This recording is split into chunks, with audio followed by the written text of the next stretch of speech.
What if I told you that you could turn almost any type of paper into a beautiful, functional bag for your junk journals? And what if I said it's super easy and quick? Well, stick around because today we're diving into letter B for a hashtag ABC April 2025. And trust me, you're going to want to make a stack of these.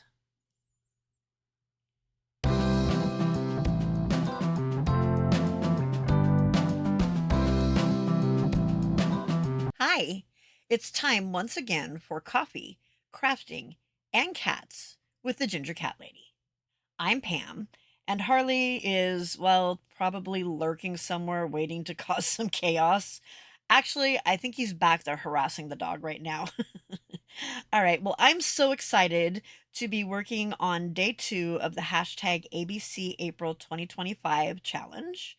Today is the second day of April, which means it's the letter B. This is being hosted by Margreth at Seven Plaza and Toni at Crafty by Toni. New videos are posted every Monday through Saturday in April, and the calendar and idea list are in my Ko-Fi.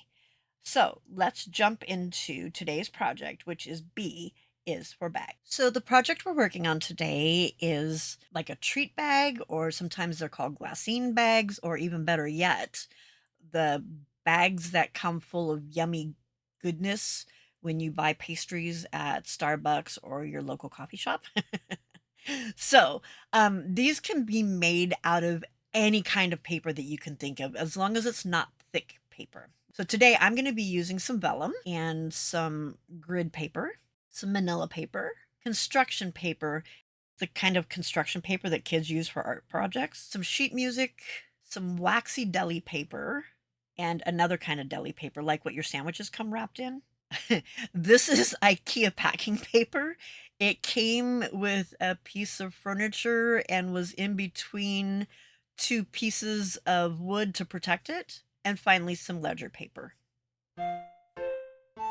Okay, so for our first one, and because I'm a perfectionist, I'm going to fold the corners together and then pinch at the bottom so I've got kind of a middle mark. And I'm going to mark that so that both of us can see where that middle mark is as I'm doing this. I'm going to fold this side over just past that middle mark, just a little bit past the middle mark, and then crease. And yes, we have our supervisor, Harley. Not being very helpful though. Now we're going to take the other edge and fold it so it overlaps just a little, like a centimeter or less, over that other flap on the side. And crease that side down. Life with a kitten, I tell you. So now we need to fold the bottom part up. And you can do this by just folding it up, but because this paper is a little bit thicker, I'm going to use my scoreboard. You do not need to have a scoring board in order to do this, okay? There are other ways to do it, and I will show you that in a minute. I'm just going to score it at 1.5 centimeters. Here's another way to do it. A mouse pad, a spoon handle, and a ruler.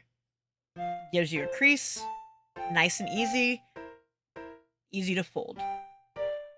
Anything squishy will work, okay? All right, I'm going to take care of this problem called Harley, and I'll be right back. All right, so now that we've done that, we need to get rid of some of that extra at the bottom of flap so it's not so bulky and folds a little bit neater. So I'm just drawing on the lines so that you can see where I'm going to cut on those folds. All right, I'm not going to cut the middle part. I'm just cutting those two outside parts, okay? So I'm going to cut along the first line. Well, the lines weren't straight, so I'm flipping it over. So there was the first side cut.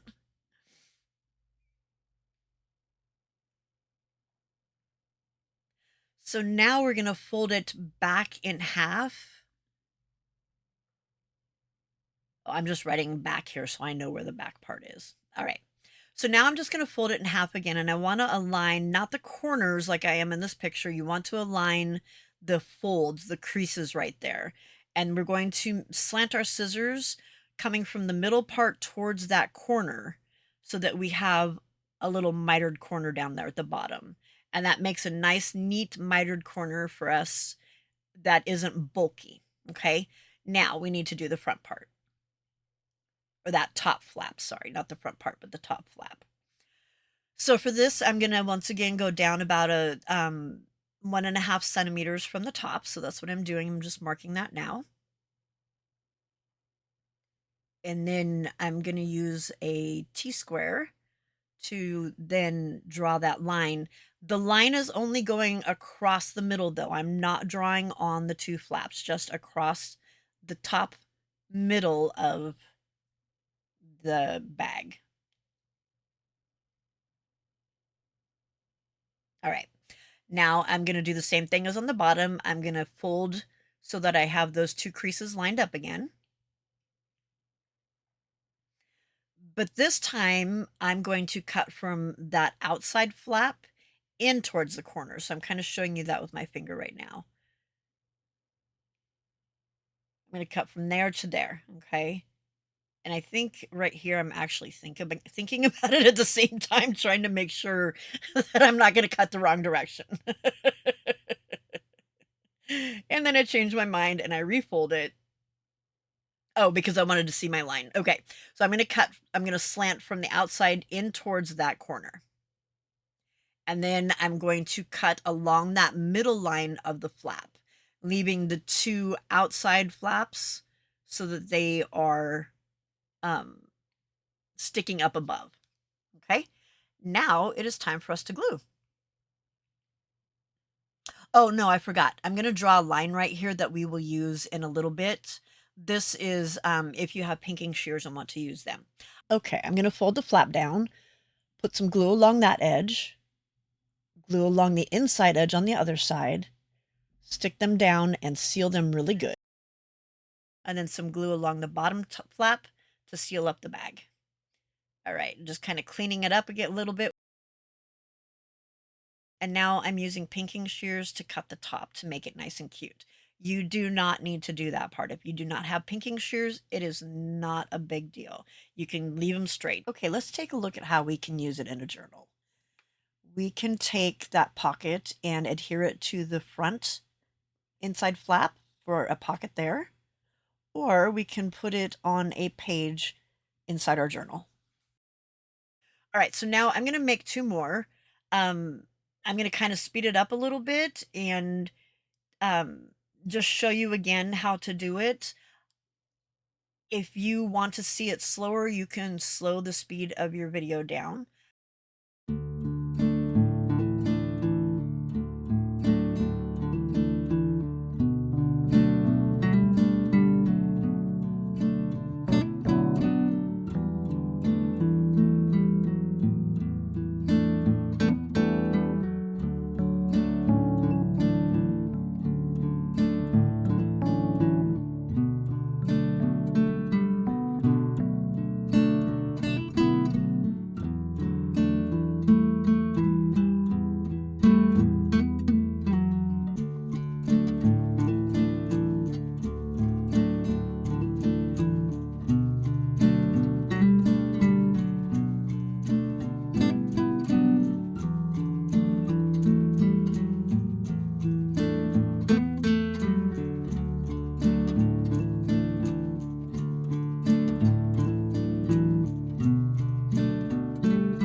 All right, for this piece of deli paper, I wanted to tell you it's huge. So I folded it in half. An easy way to trim on a fold is to cut along the outside of the fold if you don't want to cut in the middle and having trouble kind of seeing that inside fold. So if you just cut along the edge of the fold, and then what I'm going to do is take one of those, fold it in half again, cut it, and then take one of the halves of that and fold it in half again to make a smaller envelope. The rest of it is all just the same.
Done.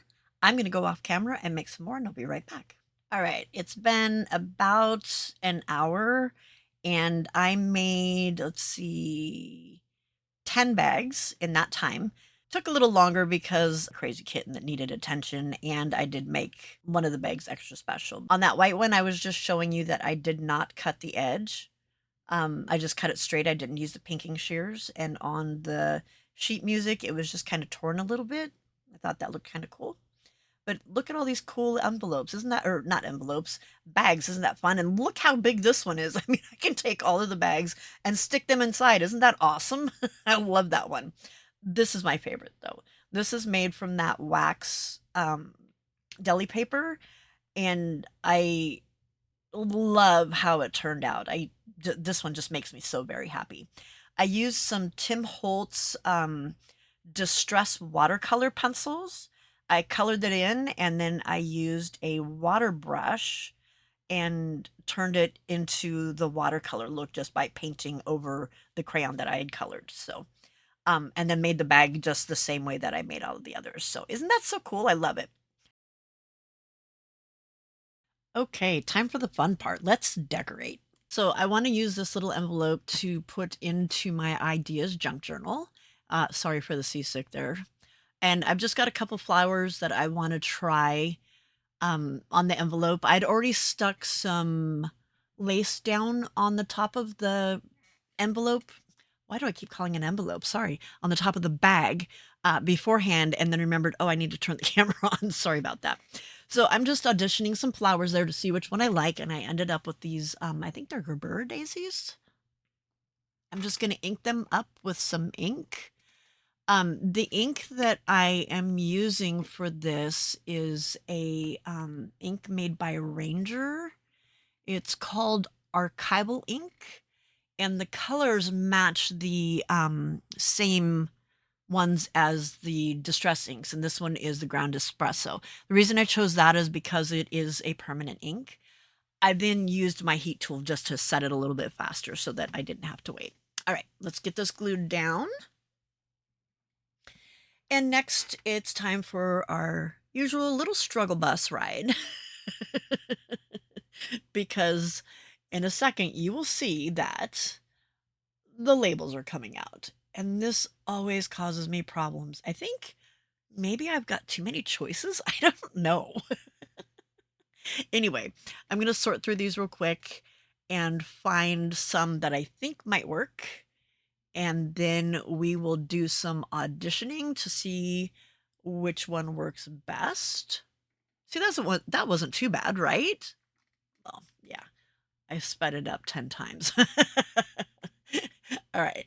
So to the left is my no thank you pile. To the right is my thank you pile. Narrowed it down to 2 of them. Oh, wait a minute. Nope, got one more. Oh, another one. And last one, I think. Yep. All right, narrowed it down to 2. Don't like that one, so winner, winner, chicken dinner. All right, let's get some ink on this and get that stuck down to our page as well. And then once we've got that done, we can go ahead and place it in our book. I'm having so much fun. I know it's just day 2, but I'm having so much fun doing the videos for this ABC challenge. It just brings me joy, especially being a kindergarten teacher or retired kindergarten teacher. Um, Alphabet is something that I did every single day of my life for many, many years. All right, we're done. We're going to get some glue on the back of this and then stick it in the book.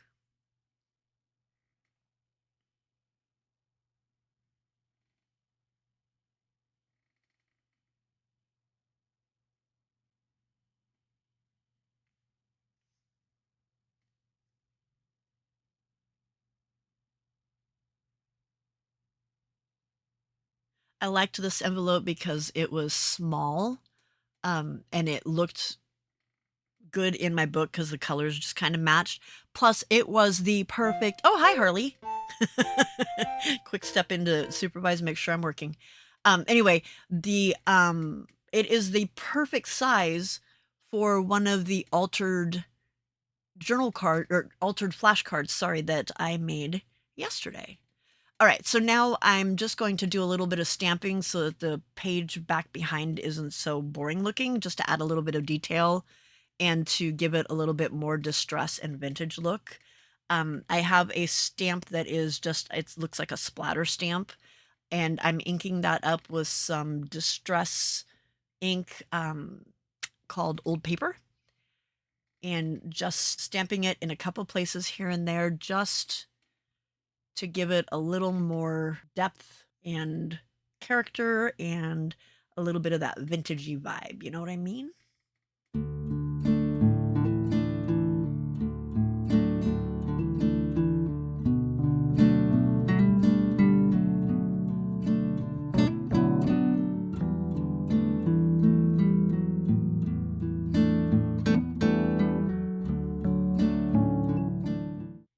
All right, here I wanted to stamp in the corner by the bag, but I didn't want to get it onto the bag, so I just put a piece of paper over top of that bag so that I could mask it off. And here's our finished product. Look how pretty that is. I love those flowers. Those are some of my favorite flowers. And then if you look close, there's the stamping that I did there, and there on the side, and then right there on the corner where I covered it, where I masked that corner off. Yay, I love it. Fantastical.